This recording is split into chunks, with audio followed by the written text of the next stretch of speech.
सूतनी कहते हैं मंदार की माला से जिन पार्वती का केश पास अलंकित है, मुंडों की माला से जिन शिव जी की जटा अलंकित है, जो पार्वती की दिगंब वस्त्र धारण की है और शिव जी दिगंब है, ऐसे श्री पार्वती तथा शिव जी को मेरा प्रणाम है। रमणी कैलाश पर्वत के शिखर पर बैठी हुई श्री पार्वती जी कहती हैं, हे महेश, हमें कोई गुप्त व्रत या पूजन बताएं जो सब धर्मों से सरल हो, जिसमें परिश्रम भी कम करना पड़े लेकिन फल अधिक हो। हे नाथ, यदि आप मुझ पर प्रसन्न हो तो यह विधान बताएं। हे प्रभु, किस तत्व व्रत या दान से आदि मध्य और अंत सहित आप जैसे महान प्रभु हमको प्राप्त हुए हैं। शिव जी बोले, हे देवी सुनो, मैं तुमको एक व्रत जो मेरे सर्वस्त्र और छिपाने योग्य है लेकिन तुम्हारी प्रेम की वशीभूत होकर मैं तुमसे बताता हूँ।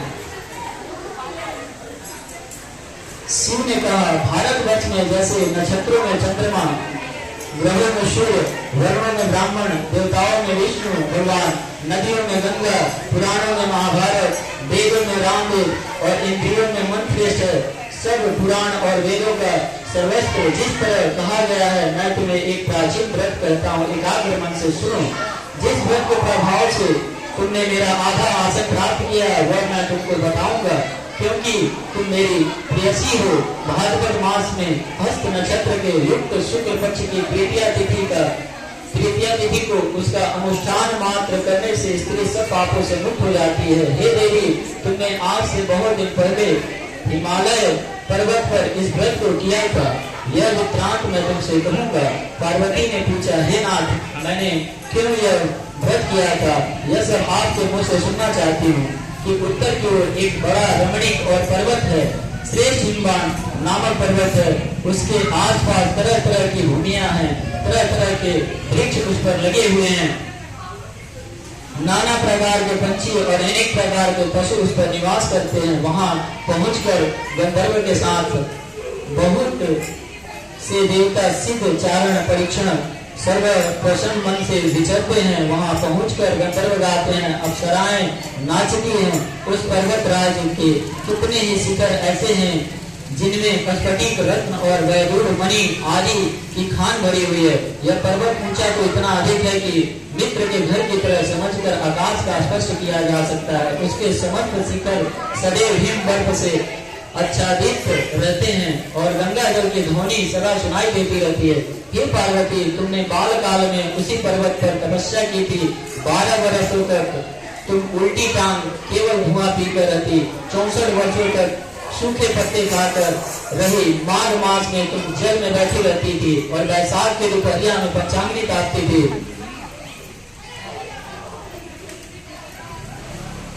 श्रावण के महीने में जल बरसात तो तुम भूखी प्यासी रहकर मैदान में बैठी रहती थी। तुम्हारे पिता इस तरह के कष्ट सहन को देखकर बड़े दुखी हुए। वो चिंता में पड़ गए कि मैं अपनी कन्या किसको दूं। उसी समय नारद जी वहां आ पहुंचे। मुनि श्रेष्ठ नारद जी उस समय तुम्हें देखने लगे थे। नारद जी को देखकर गिरी ने अधपाद आसन आदि देकर उनकी पूजन की और कहा, हे स्वामी, आप किस लिए आए हैं? मेरा अहो भाग्य है, आपका आगमन मेरे लिए अच्छा है। नारद जी ने कहा, हे पर्वतराज सुनो, मैं भगवान विष्णु का भेजा हूँ, आपके पास आया हूँ। आपको चाहिए कि यह कन्या रत्न किसी योग वर को दे। भगवान विष्णु के समान योग वर ब्रह्मा, इंद्र और शिव इनमें से कोई नहीं है। इसीलिए मैं यही कहूंगा कि आप अपनी कन्या भगवान विष्णु को ही दे दें। हिमवान ने कहा, भगवान विष्णु स्वयं मेरी कन्या ले रहे हैं और आप यह संदेशा लेकर आए हैं, तो मैं उन्हें अपनी कन्या दूं। हिमवान की इतनी बात सुनकर मुनिराज नारद आकाश में विलीन हो गए। वे पीताम्बर, शंख, चक्र और गदाधारी भगवान विष्णु के पास पहुंचे। वहां हाथ जोड़कर नारद जी ने भगवान विष्णु से कहा, हे देव मुनि, मैंने आपका विवाह पक्का कर दिया है। उधर हिमवान ने पार्वती के पास जाकर कहा कि हे पुत्री, मैंने तुम्हें भगवान विष्णु को दे डाला। तब पिता की बात सुनकर तुम बिना उत्तर दिए ही अपनी सखियों के घर चली गई। वही जमीन पर पड़कर तुम बड़ी दुखी होती हुई विलाप करने लगी। तुमको इस प्रकार तुम इतनी दुखी क्यों हो? इस कारण बताओ। तुम्हारी जो भी इच्छा हो मैं यथाशक्ति उसे पूरा करने की चेष्टा करूंगी, इसमें कोई संशय नहीं है। पार्वती बोली, मेरी जो कुछ अभिलाषा है उसे तुम प्रेम पूर्वक सुनो। मैं एकमात्र शिव को अपना पति बना चुकी हूँ, इसमें कुछ भी संशय नहीं है। मेरी इस विचार को पिताजी ने ठुकरा दिया, इससे मैं अपने शरीर को त्याग दूंगी। पार्वती की इस बात को सुनकर सखियां ने कहा कि शरीर का त्याग ना करो, चलो किसी ऐसे वन में चले जहाँ पिता को पता ना लगे। ऐसी सलाह कर तुम वैसी वन में जा पहुंची। उधर तुम्हारे पिता घर घर तुम्हें खोजने लगे, दूतों द्वारा भी खबर लेने लगे कि कौन देवता या किन्नर मेरी पुत्री को हर ले गया। उन्होंने मनी मन कहा, मैं नारद जी के आगे प्रतिज्ञा कर चुका हूँ कि अपनी पुत्री भगवान विष्णु को दूंगा। ऐसा सोच सोचकर हिमवान मूर्छित होकर गिरिराज को गिर पड़े। मूर्छा खुलने मूर्छित देखकर सब लोग हाहाकार करके दौड़ पड़े। जब होश हुआ तो सब पूछने लगे कि गिरिराज आप अपनी मूर्छा का कारण बताएं।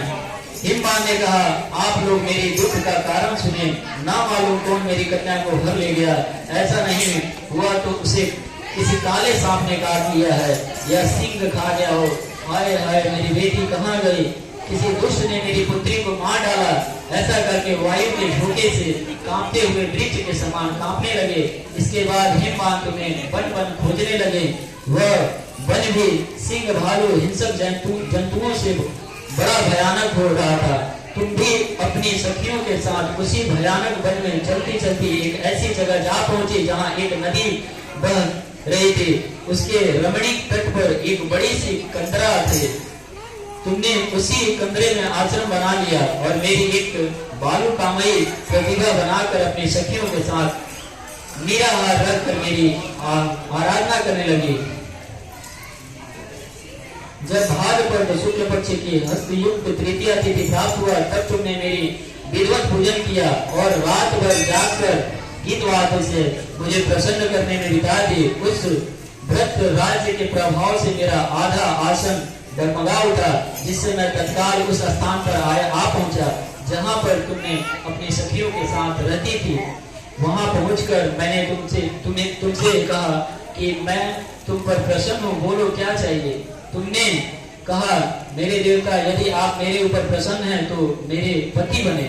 मैं तथास्तु कहकर कैलाश पर्वत पर वापस आने लगा। आ गया। तुमने वह प्रतिभा नदी में प्रवाहित कर दी और सखियों के साथ उस महान व्रत का पारण किया। हिमवान भी तब तक उसी वन में तुम्हें खोजते हुए आ पहुंचे। चारों दिशाओं में तुम्हारी खोज करते करते व्याकुल हो चुके थे, इसलिए तुम्हारे आश्रम के समीप पहुंचते ही गिर पड़े। थोड़ी देर बाद उन्होंने नदी के तट पर दो कन्याओं को देखी। देखते ही उन्होंने तुम्हें छाती से लगा लिया और बिलख कर रोने लगे। फिर पूछा, पुत्री तुम हिंग व्याध आदि जंतुओं से भरे इस वन में क्यों आ पहुंची। पार्वती उत्तर दिया, हे पिताजी, मैंने पहले ही अपने आप को शिव के हाथों सौंप दिया था।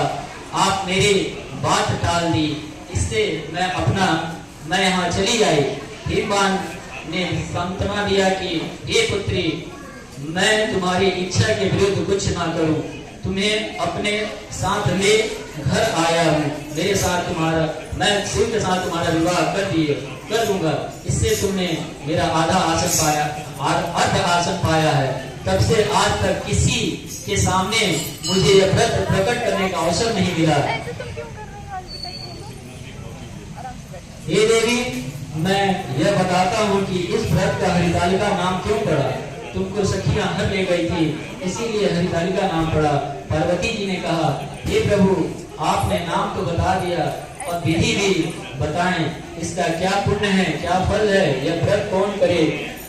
शिव जी ने पार्वती से कहते हैं कि हे देवी, मैं स्त्री जाति की भलाई के लिए यह उत्तम व्रत बताता हूँ। जो स्त्री अपने सौभाग्य की रक्षा करनी चाहती है, वह यत्न पूर्वक इस व्रत को करे।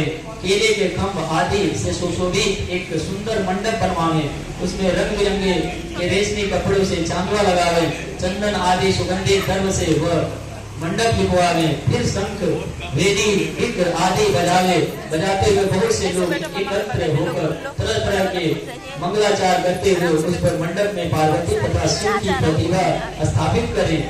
उस रोज दिन भर उपवास कर बहुत से सुगंधित फूल दत्त और मनोहर धूप नाना प्रकार के नैवेद्य आदि एकत्र कर मेरी पूजा करो और रात भर जाग करके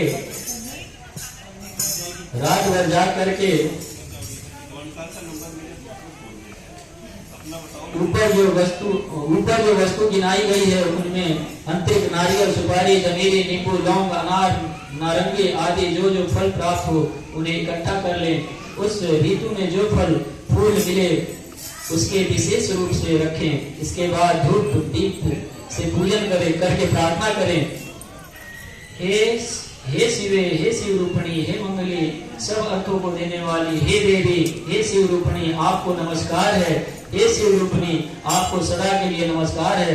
हे ब्रह्म रूपणी, आपको नमस्कार है। हे जगदारिणी, आपको नमस्कार है।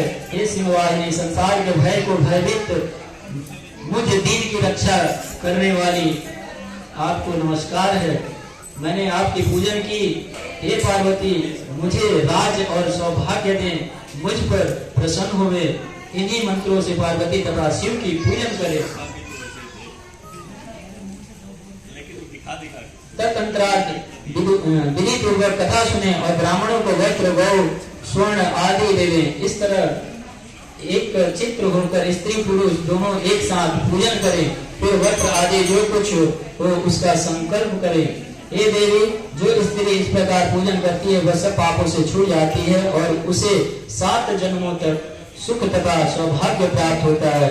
जो स्त्री तृतीया तिथि का व्रत ना करके अन्न भक्षण करती हो वह 7 जन्मों तक बंध्या रहती हैं और उसको बार बार विधवा होना पड़ता है। वह सदा दरिद्र, पुत्र शोक से स्वभाव की लड़ाकी, सदा दुख भोगने वाली होती है और उपासना न करने वाली स्त्री अंत में घोर नरक में जाती है। मांसाहार करने से बागी, दही खाने से बिल्ली, मिठाई खाने से चींटी और सब खाने से मक्खी होती है। 3 को अन्न खाने से सुकृति, फल खाने से बंदरिया, पानी पीने से जोग, दूध पीने से सांपनी, उसको सोने से अजगरनी और पति को धोखा देने से मुर्गी होती हैं। इसीलिए हर स्त्री व्रत अवश्य करें। दूसरे दिन स्वर्ण, चांदी, तांबा अथवा बांस के पात्र में अन्न भरकर ब्राह्मणों को दान देवें, पारण करें। जो स्त्री इस प्रकार व्रत करती हैं वह मेरे समान पति पाती हैं और जब वह मरने लगती हैं तो तुम्हारे समान उसका रूप हो जाता है। उसे सब प्रकार के सांसारिक भोग और राजयुक्त मुक्त मिल जाता है। इस हरितालिका की व्रत कथा मात्र सुन लेने से प्राणी को 1000 अश्वमेध घोड़ा, सैकड़ों वाजपेयी यज्ञ कराने का फल प्राप्त होता है। हे देवी, मैंने यह सब व्रतों में उत्तम व्रत बताया हूँ जिसके करने से प्राणी सब पापों से छूट जाता है। इसमें कुछ भी संशय नहीं है। श्री शिव पार्वती मैया पार्वती